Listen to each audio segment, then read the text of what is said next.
Ikaw, O Kristo, ang daan, ang katotohanan at buhay, patungo sa Amang mahal.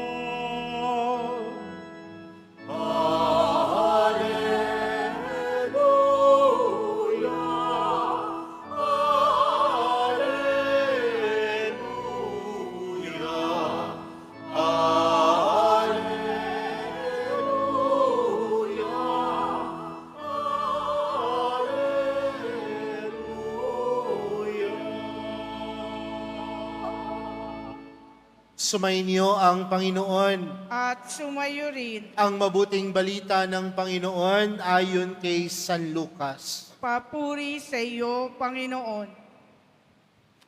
Noong panahong iyon, nagpatuloy si Jesus sa kanyang paglalakbay. Siya'y nagtuturo sa bawat bayan at nayon na kanyang dinaraanan patungong Jerusalem. May isang nagtanong sa kanya, "Ginoo, kakaunti po ba ang maliligtas?" Sinabi niya, "Pagsikapan ninyong pumasok sa makipot na pintuan. Sinasabi ko sa inyo, marami ang magpipilit na pumasok, ngunit hindi makapapasok. Kapag ang pinto'y isinara na ng puno ng sambahayan, magtitiis kayong nakatayo sa labas at katok ng katok. Sasabihin ninyo, 'Panginoon, papasukin po ninyo kami.' Sasagutin niya, 'Hindi ko alam kung taga saan kayo.' At sasabihin ninyo, 'Kumain po kami at uminom na kasalo ninyo at nagturo pa kayo sa mga lansangan namin.' Sasabihin naman ng Panginoon, 'Hindi ko alam kung taga saan kayo. Lumayo kayo sa akin, kayong lahat na nagsisigawa ng masama.' Tatangis kayo at mangangalit ang inyong ngipin kapag nakita ninyong nasa kaharian ng Diyos sina Abraham, Isaac at Jacob at ang lahat ng propeta. At kayo na may ipinagtabuyan sa labas. At darating ang mga tao buhat sa silangan at kanluran, sa hilaga at timog, at dudulog sa hapag sa kaharian ng Diyos. Tunay ngang may nahuhuling mauuna at may nauunang mahuhuli." Mga kapatid, ang mabuting balita ng Panginoon. Pinupuri ka namin, Panginoong Hesukristo. Magsiupo muna ang lahat. Magandang umaga po sa inyong lahat. Pwede po bang batiin ang katabi ng magandang umaga? Mga kapatid, tayo pong lahat ngayon ay nagkakatipon bilang isang mag-anak ng Diyos sa pagdiriwang po natin ng banal na Eukaristiya ngayon pong ika-21 linggo sa karaniwang panahon. At kung napakinggan po natin maigi ang mga pagbasa natin, para po sa araw na ito, tila pinapaalalahanan po tayo na merong kaligtasang ipinagbibigay at pinagtatamo ang Diyos para sa ating lahat. At ang kaligtasan na ito ay ang magdadala sa atin sa kaharian ng Diyos. Magandang simulan po mga kapatid ang ating pagninilay para sa umagang ito sa isang simpleng katanungan lamang po. Base po sa nakikita niyo po sa inyong paligid, sa mga naririnig po ninyo, sa mga nababasa po ninyo, masasabi niyo po ba na ang kasalukuyang panahon natin ay maituturing nating langit? Tinatanong ko po kayo, base po sa naririnig natin, base po sa nakikita po natin, base po sa nararanasan po natin, maituturing po ba na yung kasalukuyang panahon natin na ito ay langit? Opo o hindi? Parang iba-iba po. No? Meron nagsasabi, opo, langit.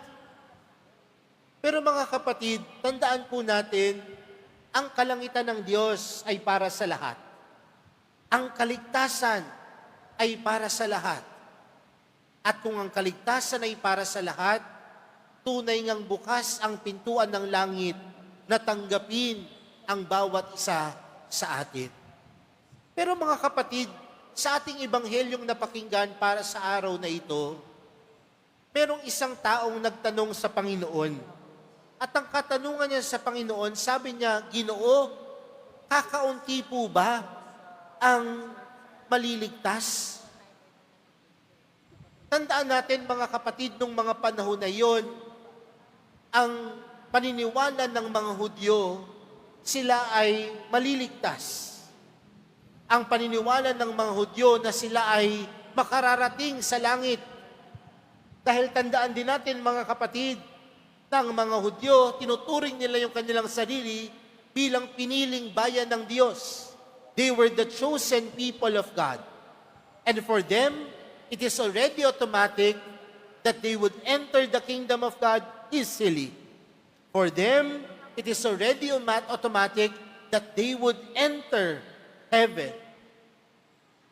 Pero mga kapatid, pinapaalalahanan tayo sa araw na ito na ang pagpasok sa kaharian ng Diyos hindi nakukuha sa pangalan. Ang pagpasok sa kaharian ng Diyos hindi nakukuha sa kung ano lamang ang ating paniniwala. Pagkos pinapaalala sa atin sa araw na ito na ang pagpasok sa kalangitan, ang pagpasok sa kaharian ng Diyos, una sa lahat, nagmumula sa kabutihan at kabusilakan ng puso. Hindi nangangahulugan mga kapatid na bilang isang deboto ng mahal na pong Jesus Nazareno, didiretso ka sa langit. Hindi nangangahulugan mga kapatid na dahil ikay nagsisimba araw-araw, didiretso ka sa langit. Hindi nangangahulugan mga kapatid na kahit halos oras-oras nandito ka sa loob ng simbahan ng Quiapo, didiretso ka sa langit. Bagkus ang tunay na makatatamasa ng kaligtasan ay ang mga taong may malinis na kalooban at puso.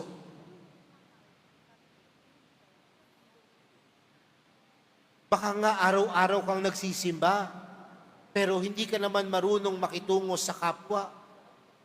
Baka nga araw-araw kang nagsisimba, pero madamot ka naman sa mga taong nasa iyong paligid. Baka nga sinasabi mong taong simbahan ka, pero tsismosa ka naman. Baka nga pasasabi mong lingkod ka ng simbahan, pero 3 naman ang asawa mo. Pero ang magdadala sa atin sa kalangitan, mga kapatid, hindi ang ating pangalan, kundi ang magdadala sa atin sa kalangitan ay ang kabusilakan at kalinisan ng ating puso. What brings us to heaven is not just our name, but what brings us to heaven is the purity of our heart. Malinaw po ba yon? Kasi ang mga Hudyo, akala nila sila ang makapapasok lamang sa kaharian ng Diyos. Entitlement. But what brings us to heaven is not the title that we have, but what brings us to heaven is the purity of our hearts. Pangalawang bagay, mga kapatid, sabi ng Panginoon sa ating ebanghelyo, sabi niya, pagsikapan ninyong pumasok sa makipot na pintuan. Kung ang kaharian ng Diyos ay para sa lahat, anong pang ang dapat nating pagsumikapan? Tandaan natin mga kapatid, bukas ang kaharian ng Diyos. Ngunit kung bukas ang kaharian ng Diyos, dapat din nating pagsumikapan na makarating sa langit. At kung tayo ay may kagustuhang makarating sa langit, dapat nagsusumikap tayong magpakabuti. Hindi lamang kalinisan ng puso, dahil ang kalinisan ng puso ang magdadala sa atin maging mabuti sa ating pagkilos at paggawa. Sa mga oras na tayo ay gumagawa ng kabutihan, ibig sabihin nakararanas din tayo ng kalangitan. Kung tayo ay nagiging mabuti sa ating kapwa, ipinararanas din natin sa ating kapwa ang langit. Dahil oras na tayo ay nagpapakabuti, ang langit ay sumasa atin. Kaya nga ang tanong ko po sa inyo kanina, nararanasan pa po ba natin ang langit sa lupa? Nararanasan niyo pa po ba ang langit sa tahanan? Nararanasan niyo pa po ba ang langit sa komunidad? Nararanasan pa po ba natin ang langit sa bayan natin? Kasi baka tayo mismo ang nagiging hadlang upang ang ibang tao ay makaranas ng tunay na kalangitan. Kakalungkot po, no? May mga taong nagiging ganid. May mga taong kayang magnakaw. May mga taong kayang manira ng kapwa. Kaya siguro hindi nakararanas ng kalangitan. Pero kung ang langit na naisasagawa natin ng kabutihan sa ating mga puso, hinahayaan din nating makaranas ng kalangitan ang ibang tao.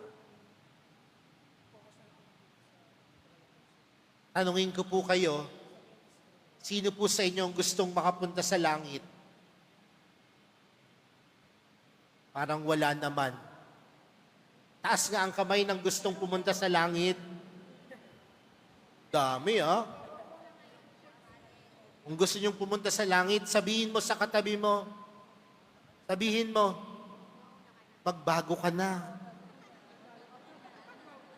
Magpakabait ka na. Huwag ka nang manira ng kapwa. Huwag ka nang magnakaw.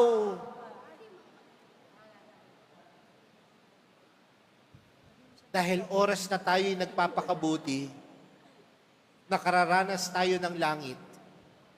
At kung tayo'y nagpapakabuti, hinahayaan din natin ng iba na makaranas ng langit. Sa tahanan, nararanasan pa ba natin ang langit? Kayo, mga estudyante ko, nakararanas pa ba kayo ng langit sa eskwelahan? Sanay na sanay ho silang sumagot. Ang tunay na kalangitan, nagsusumikap magpakabuti. Panghuli mga kapatid, doon sa talinghagang ibinahagi ng Panginoon, sinabi ni Jesus, kapag ang pinto'y isinara na ng puno ng sambahayan, magtiis kayong nakatayo sa labas, at katok ng katok, sasabihin ninyo, Panginoon, papasukin po ninyo kami. Ngunit sasagutin kayo, hindi ko alam kung taga saan kayo. Gusto nating makapasok sa langit, kaya katok tayo ng katok patungo sa langit. Pero sinasabi ng Panginoon dun sa ating ebanghelyo, hindi ko alam kung taga saan kayo. Sa panahon natin ngayon, marahil ang gustong sabihin ng Panginoon, who you? Sino kayo? Kaya ang sasagot natin, kagaya ng sagot ng mga tao dito, kumain po kami at uminom, kasalo ninyo, at nagturo pa kayo sa mga lansangan namin. At ang sasagutin ulit ng Panginoon, hindi ko alam kung taga saan kayo. Mga kapatid, nagsusumikap din po ba tayong maging malapit kay Jesus? At alam natin mga kapatid, na ang Panginoon ay laging gumagawa ng paraan upang maging malapit sa atin. Tama po ba? Pero tayo din po pa gumagawa ng paraan upang maging malapit sa Panginoon. At ang pagiging malapit sa Panginoon, hindi lamang nakikita dahil ikay araw-araw nasa simbahan. Ang pagiging malapit sa Panginoon ay hindi lamang nakikita dahil malaki kang magbigay sa simbahan, malaki kang tumulong sa kapwa. Ngunit ang tunay na pagiging malapit sa Panginoon, nakikita kapag nagiging kamukha na natin si Jesus para sa iba. When you become closer to God, it means that you become like God. When you become closer to Jesus, it means that you look like Jesus. Kaya nga marahil, nung kumakatok sila, hindi sila pinagbubuksan ng Panginoon. Bakit? Baka kasi hindi na sila kamukha. Pwede kayong maging close, pero baka yung pagiging close nyo at malapit nyo sa Panginoon, hindi nagdudulot sa iyo maging kagaya at kamukha ni Kristo. Kaya nga, mga kapatid, magandang tanungin po yan sa atin, ha? Yung pagiging malapit ba natin sa Panginoon, nagdudulot sa atin maging kamukha ni Kristo. At kung tayo ay nagiging kamukha ni Kristo, tayo'y papapasukin sa kaharian ng langit. Mga kapatid, naniniwala po ako, lahat tayo gustong makarating sa langit. At kung gusto nating makarating sa langit, dapat nandoon ang pagkakaroon ng malinis na kalooban at puso. At ang pagkakaroon ng malinis na kalooban at puso ang magtuturo sa ating pagsumikap, pagpakabuti. At sa mga oras na tayo ay nagsusumikap, pagpakabuti, yan din ang mga pagkakataon na tunay tayong nagiging kamukha ni Kristo. At kung tayo'y kamukha ni Kristo, tunay ngang bukas ang langit. Tunay ngang papapasukin tayo sa kaharian ng Diyos. Kaya mga kapatid, sa pagpapatuloy po ng ating banal na misa, para sa araw na ito, yan po ang hilingin nating pagpapala at grasya mula sa Diyos.